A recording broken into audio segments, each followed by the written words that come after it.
مجھے یاد نہیں۔ مارتھا کے چہرے کا رنگ اڑنے لگا۔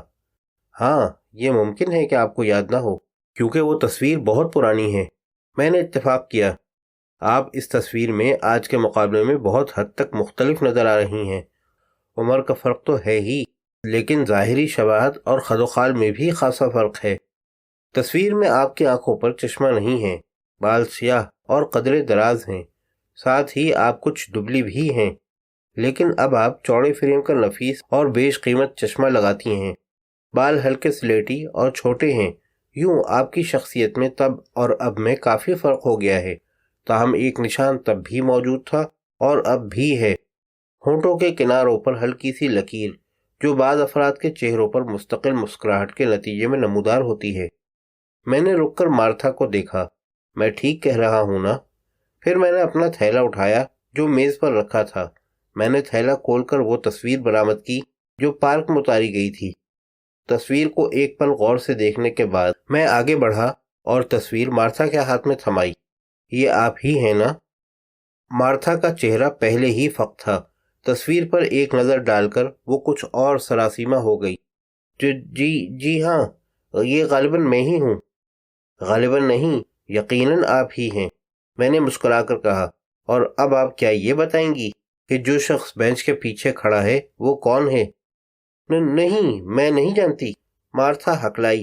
اس کی پریشانی کچھ اور بڑھ گئی تھی۔ میں تو شاید ان میں سے کسی کو نہیں جانتی۔ مارتھا کا لہجہ کمزور تھا، وہ اعتماد سے بالکل خالی نظر آ رہی تھی۔ نہیں، ایسا نہیں ہے، میں نے جرح کرنے والے انداز میں کہا۔ یہ ممکن ہے کہ اس تصویر کی بابت آپ کو کچھ یاد نہ ہو، لیکن بہرحال آپ ان لوگوں سے ناواقف نہیں ہیں۔ یہ بھی ہو سکتا ہے کہ چارلی اور پیٹر وغیرہ سے آپ کا زیادہ ربط و ضبط نہ رہا ہو، اور یہ ہو سکتا ہے کہ کئی سال سے آپ کی ان لوگوں سے ملاقات نہ ہوئی ہو، لیکن جب چارلی عرف نسیم الدین یہاں آیا تو آپ نے بہرحال اسے پہچان لیا۔ یہ بھی ممکن ہے کہ چارلی خود آپ کے پاس آیا ہو۔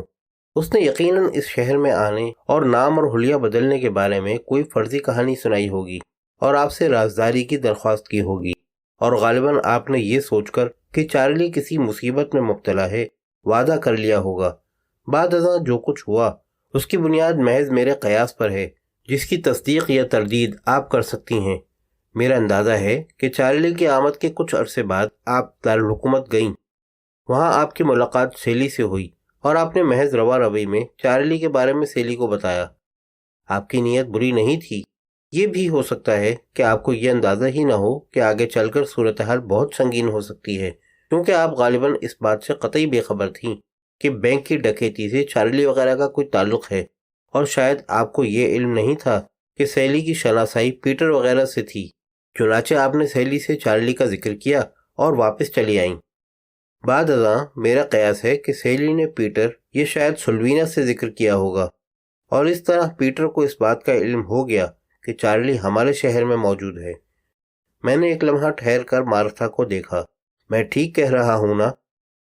مجھے علم نہیں، مارتھا نے سٹپٹا کر کہا۔ یعنی آپ کو یہ علم نہیں کہ سیلی نے پیٹر یا سلوینا سے ذکر کیا تھا یا نہیں؟ میں نے جرح کی۔ تاہم آپ یہ تسلیم کرتی ہیں کہ آپ نے سیلی کو چارلی کی بابت بتایا تھا؟ مارتھا نے سہمی ہوئی نظروں سے مجھے دیکھا، ہونٹوں پر زبان پھیری، مگر زبان سے کچھ نہیں کہا۔ تو گویا شبراتی کا، میرا مطلب ہے کہ میرا قیاس درست ہے۔ میں نے مسکرا کر قادری صاحب کی طرف دیکھا، اور قادری صاحب، یہ بات اب گویا پایا ثبوت کو پہنچ گئی کہ محض نادانستگی میں مارتھا کے ذریعے پیٹر اور سلوینا کو نسیم الدین عرف چارلی کے اس شہر میں روپوش ہونے کی بابت علم ہوا، اور چونکہ دونوں ہی نہ صرف چارلی کو اس کی غداری اور دغابازی کی سزا دینا چاہتے تھے، بلکہ رقم کی بازیافت بھی ان کا مقصد تھا، لہذا پیٹر فی الفور یہاں آیا۔ اب چونکہ پیٹر اور چارلی دونوں ہی مر چکے ہیں، لہذا یہ جاننے کا ہمارے پاس کوئی ذریعہ نہیں کہ ان دونوں کے درمیان معاملات کس طرح پیش آئے۔ پیٹر نے چارلی سے ملاقات کی تھی یا نہیں؟ زیادہ قرینہ قیاس یہ ہے کہ اس نے اپنی موجودگی کو چارلی سے پوشیدہ ہی رکھا ہوگا اور خفیہ طور پر اس کی نگرانی کی ہوگی، اور پھر یہ قیاس کرنے کے بعد کہ رقم فلیٹ میں ہی کہیں چھپی ہوئی ہے، اس نے چارلی کو گولی مار دی۔ میرے لیے یہ ثابت کرنا مشکل ہے، لیکن اس سے کوئی فرق نہیں پڑتا۔ مجھے پورا یقین ہے کہ چارلی کے قتل کی ذمہ داری پیٹر پر ہی عائد ہوتی ہے۔ چارلی کو راستے سے ہٹانے کے بعد پیٹر نے فوری طور پر سلوینا کو اطلاع دی، لیکن میں یقین سے نہیں کہہ سکتا کہ اس نے سلوینا کو چارلی کے قتل کی بابت بتایا تھا یا نہیں۔ کیوں مس فرنانڈو، کیا اس نے تمہیں بتایا تھا؟ میں نے یکایک سلوینا سے پوچھا۔ سلوینا کا چہرہ بالکل سپاٹ نظر آ رہا تھا۔ وہ یوں ساکت بیٹھی ہوئی تھی کہ لگتا تھا کہ اس کے بدن میں جان ہی نہیں ہے۔ میری زبان سے نکلا ہوا آخری جملہ سن کر وہ یکایک زور سے چونکی۔ اس کی گردن بے حد خفیف سے انداز میں خود بخود نفی میں ہلی۔ اس میں اس کے ارادے کا کوئی دخل نہیں تھا۔ گردن کی جنبش قطعی طور پر غیر اختیاری تھی۔ میں نے مسکرا کر قادری صاحب کی طرف دیکھا۔ میرا بھی یہی خیال ہے کہ پیٹر نے سلوینا کو چارلی کے قتل کے بارے میں کچھ نہیں بتایا ہوگا۔ غالباً اتنا ہی کہا ہوگا کہ چارلی اب اس دنیا میں نہیں ہے، اسے کچھ نامعلوم افراد نے ختم کر دیا ہے۔ بہرحال پھر سلوینا یہاں آئی اور فلیٹ کرائے پر حاصل کیا۔ میں نے ایک گہرا کش لیا اور چند لمحے غور کر کے خیالات کو ایک مرکز پر لانے کی کوشش کی۔ قادری صاحب، میں خاصی تفصیل سے بتا چکا ہوں کہ سلوینا کے اس فلیٹ میں قیام کے دوران کیا واقعات پیش آئے۔ سلوینا خود تو رقم کی تلاش میں مصروف رہتی ہی تھی، ساتھ ہی وقتاً فوقتاً وہ پیٹر کے لیے دروازہ کھولتی تھی۔ یہ سلسلہ ابھی چل ہی رہا تھا کہ سلوینا کے فلیٹ میں بے جا مداخلت کا آغاز ہوا۔ میرا اندازہ ہے کہ سلوینا یہ تو سمجھ گئی ہوگی کہ جو بھی شخص یا اشخاص فلیٹ میں آتے ہیں ان کا مقصد کیا ہے، تاہم وہ یہ اندازہ لگانے سے قاصر رہی کہ وہ فرد یا افراد کون ہیں۔ کیوں مس سلوینا فرنانڈو؟ میں نے سوالیہ نظروں سے سلوینا کی طرف دیکھا، لیکن سلوینا نے جواب نہیں دیا، بس ہونٹ بھیچے مجھے گھورتی رہی۔ گویا میرا اندازہ غلط نہیں ہے۔ میں نے سلسلہ کلام آگے بڑھایا۔ قادری صاحب، بات ادھر ادھر بھٹک رہی ہے۔ میں مختصر کرنے اور واقعات کو ایک ڈگر پر لانے کی کوشش کرتا ہوں۔ چند ایک سوالات باقی ہیں جن کے جوابات اس معاملے میں کلیدی حیثیت رکھتے ہیں۔ ان میں ایک سوال یہ ہے کہ اس فلیٹ میں چوری چھپے آنے والا شخص کون تھا؟ جی ہاں، وہ کئی افراد نہیں تھے، صرف ایک آدمی ہے، اور یہ کہ اس کے لیے دروازہ کون کھولتا تھا۔ میں نے ایک لمحہ غور کیا، پھر اضافہ کیا، قادری صاحب، وہ شخص، جیسا کہ اب تک واقعات سے واضح ہو چکا، ساجن کے سوا اور کوئی نہیں ہو سکتا۔ تاہم ہم یہ بھی جان چکے ہیں کہ پنٹو کا قتل ساجن کے ہاتھوں ہوا، لیکن سوال یہ ہے کہ ساجن کون ہے۔ لیکن اس سے پہلے ہم یہ طے کرنے کی کوشش کریں گے کہ اس کے لیے دروازہ کون کھولتا تھا۔ مسز گلبرٹ، مجھے افسوس ہے، لیکن میں جانتا ہوں کہ یہ کام آپ کرتی تھیں، ہے نا؟ مارتھا پہلے ہی بہت پریشان اور سراسیمہ نظر آ رہی تھی۔ میرے الفاظ اس کے کانوں میں گویا پگھلے ہوئے سیسے کی طرح ٹپکے۔ وہ زور سے چونکی، اس کا پورا بدن کانپا۔ اس نے کچھ کہنے کی کوشش کی مگر ناکام رہی۔ یکایک مسٹر گلبرٹ نے انتہائی درست لہجے میں غرا کر کہا، چپ کیوں ہو؟ جواب دو۔ مارتھا کے ہونٹوں سے ٹوٹے پھوٹے الفاظ نکلے، میں مجبور تھی۔ مجبور تھی؟ مسٹر گلبرٹ مزید برہم ہوئے۔ کیا مجبوری تھی تمہیں؟ تم نے مجھے کیوں نہیں بتایا؟ مسٹر گلبرٹ یقیناً کچھ اور بھی کہتے۔ یہ جاننے کے بعد کہ ساجن کے لیے دروازہ مارتھا کھولتی تھی، وہ شدید برہم ہو گئے تھے، لیکن میں نے انہیں مزید کچھ کہنے سے باز رکھا۔ ہاتھ کے اشارے سے انہیں خاموش رہنے کے لیے کہا، پھر نرم آواز میں انہیں مخاطب کیا، مسٹر گلبرٹ، خفا نہ ہوں، اپنے غصے پر قابو رکھیں۔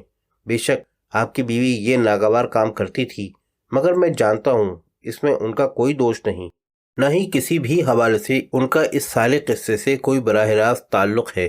وہ ایک اچھی گھریلو خاتون ہیں اور انہوں نے ایسا کوئی کام نہیں کیا جس پر آپ کو شرمندہ ہونا پڑے۔ میں نے رک کر مارتھا کی طرف دیکھا۔ آپ مجبور تھیں کیونکہ ساجن آپ کو بلیک میل کر رہا تھا، ہے نا؟ اس سے قبل کہ مارتھا جواب دیتی، مسٹر گلبرٹ نے مجھے روک دیا۔ وہ کافی برافروختہ نظر آ رہے تھے۔